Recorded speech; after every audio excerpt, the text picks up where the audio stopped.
Rather perversely, I put this to the tune of a waltz, but I have the feeling the waltz is coming back. You see, John Travolta right now is secretly doing a film with a waltz motif. And all during the 80s, we're going to be waltzing again, you'll see. Opposite points of view. It seems like 2 months, though I met her tonight. Something just told me it would work out all right. So I asked her to act out what was there in our heads. I said, no need for games, babe, let's hop into bed. I figured that'd get you. And that's when I said, get on with it. Get on with it. Let's get it done. Life is made up of moments. Let's not miss this one. Get on with it. Get on with it. Before it's too late, we know where we're going. There's no need to wait. But that's when she says, let's take it slowly. You don't really know me. And once it was holy, don't give up so fast. What is your hurry? You don't need to worry. The one thing we know is that time goes too fast.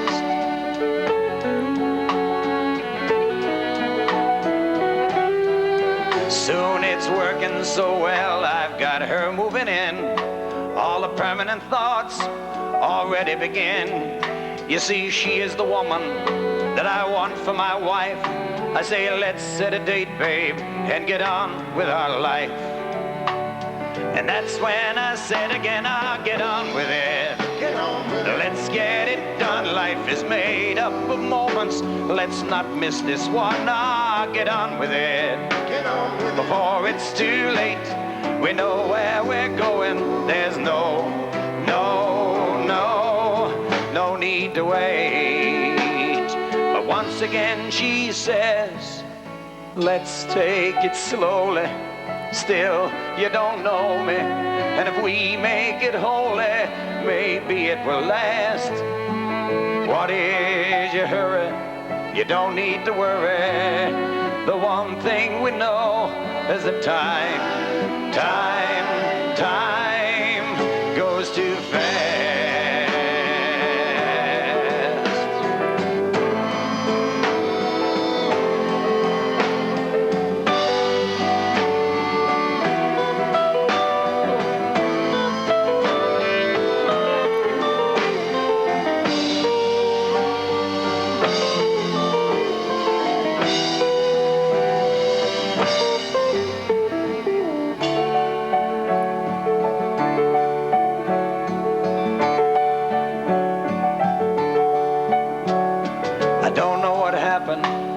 As we moved along, but all of a sudden it's worked out all wrong.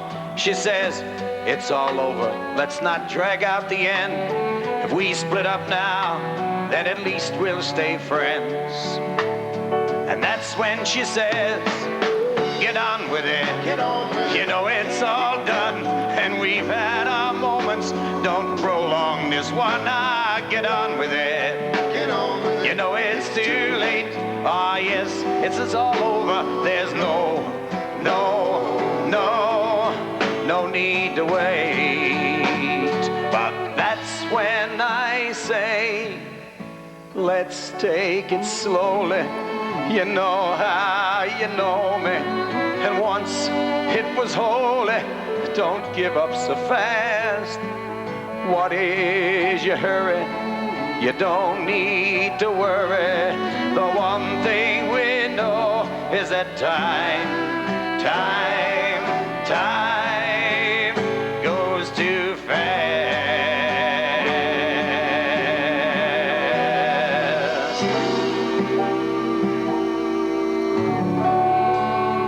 Thank you, everybody. Here I come, Tuesday.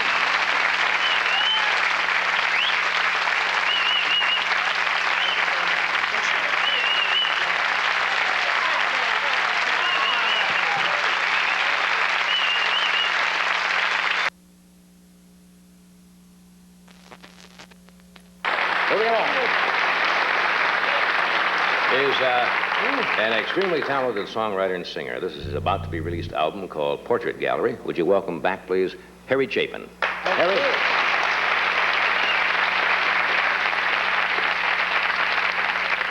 Thank you very much. This is a story song about my daughter. One of the most impressive things I've done in my life is I've been married 6 years and I've got a 15-year-old daughter. And it's a song about her called Song for Jamie, Your Tangled Up Puppet.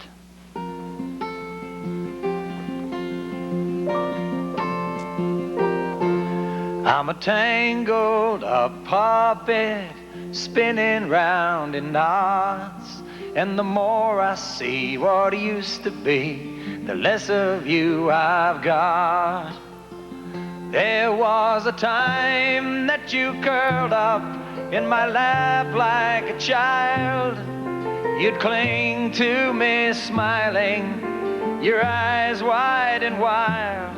Now you slip through my arms, wave a passing hello, twist away and toss a kiss, laughing as you go. You used to say, read me a story and sing me songs of love, for you were Princess Paradise on the wings of a dove. Now I chase you and tease you, trying to remake you my own, but you just turn away and say, please leave me alone. And I'm a tangled up puppet, all hanging in your strings. I'm a butterfly in a spider's web, fluttering my wings. And the more that I keep dancing and spinning round in knots, the more I see what used to be, and the less of you I've got. You are a drawer full of makeup and rinses and things. You keep changing your moods like your earrings and rings. But tonight while we play tag for 5 minutes in the yard, well, just for a moment I caught you off guard. And I'm a tangled up puppet, all hanging in your strings. I'm a butterfly in a spider's web, fluttering my wings. And the more that I keep dancing and spinning round in knots, the more I see what used to be, and the less of you I've got. But now you write your secret poems in a room just for your dreams. You don't find time to talk to me about the things you mean.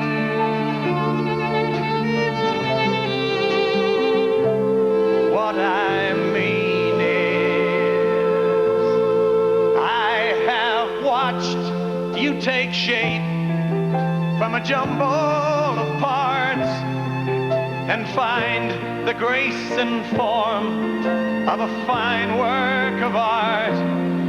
Hey, you, my brand new woman, newly come into your own. Don't you know that you don't need to grow up all alone?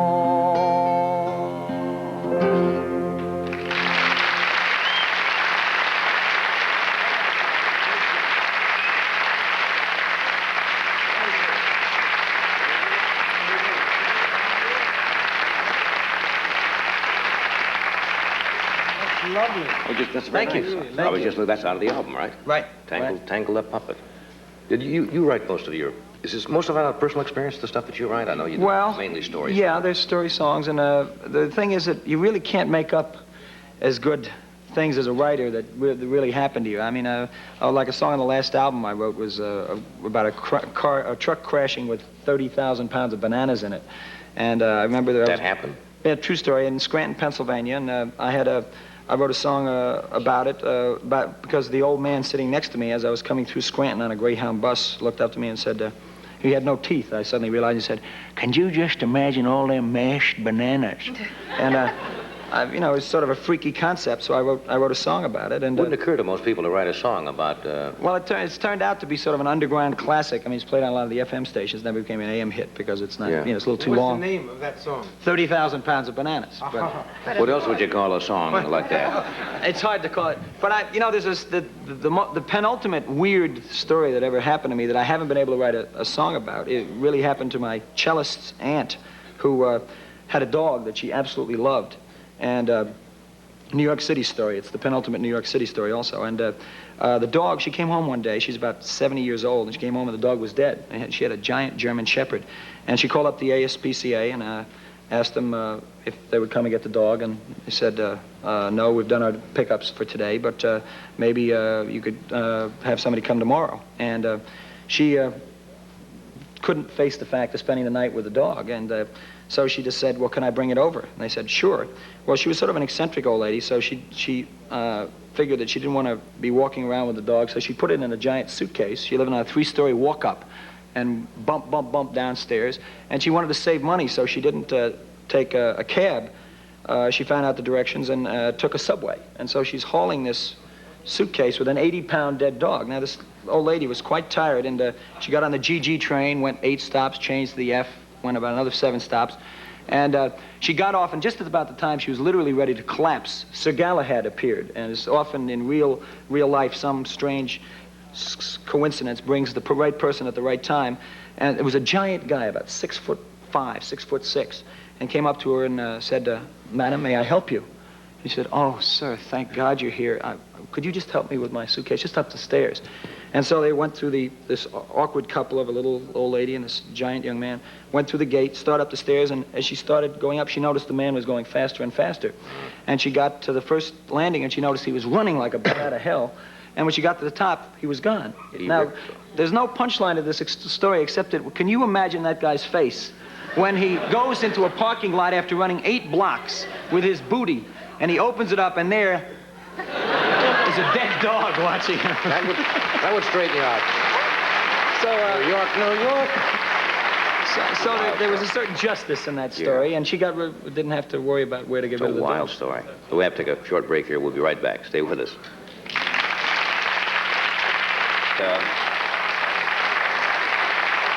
Before we bring Jack in, and I noticed there's something that you wanted to mention tonight that you're personally involved in. That's yeah, well, I just important to you. Performers get to do a lot of benefits, and they're asked to do a lot. And I've just recently gotten fairly involved and deeply involved, as a matter of fact, in terms of the world hunger situation. And just, I know, for example, you were one of the people that really broke the degree of the population question with Paul Ehrlich, and, Right. And the first person who really gave a kind of exposure to that question.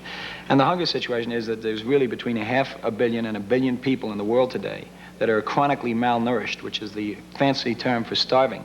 And half of the children of those people never live to be 6 years old, and we have enough food, if with proper allocation and distribution, to feed 8 billion, and we've got 4 billion. So very basically, I've tried not just to do some benefits, because raising $10,000, $20,000, $50,000 is just a drop in the bucket. But hopefully we're trying to make a change in people's attitudes. And just one very quick statistic that'll indicate how things relate. The American Heart Association, which is by no means a radical organization, says Americans eat 1/3 too much meat for their own health, which is an interesting statistic. But when you couple with the fact that it takes 7 units of grain protein to make 1 unit of meat protein, up to 21 units of grain protein to make 1 unit of meat protein, it ends up by the fact that we're doing something bad to ourselves in terms of our own health, and it's unconscionable in terms of the fact that grain could be feeding other people. So when you couple 2 facts like that together, all of a sudden it starts making sense to be good to other people because you're being healthier yourself. As Ehrlich said, and other sociologists, the attitudes and the whole priorities have to be changed ultimately to solve that problem. Well, a lot of the economic dislocations in this country are caused by the same kinds of things that are causing the world hunger situation. And this is an interrelated world. It's not, there's nothing, I'm not saying anything new, but there is so much that we can be doing, because minorities always make the major changes in the world. It's not majorities. So I've started a foundation called World Hunger Year with a bunch of other people in the arts, and we're doing a bunch of things. There's some great relief organizations doing work on the field for famine relief, but for the long-term haul, there's got to be a lot more work done. Couldn't be a better cause. Jack Anderson here tonight. He doesn't need a long introduction. He's a nationally syndicated columnist whose flagship paper is the Washington Post, and he is carried in about 1,000 newspapers, including 200 overseas. Ironically, for some reason, he's not carried here in Los Angeles, so we thought we'd bring him here to talk with him. Would you welcome Mr. Jack Anderson?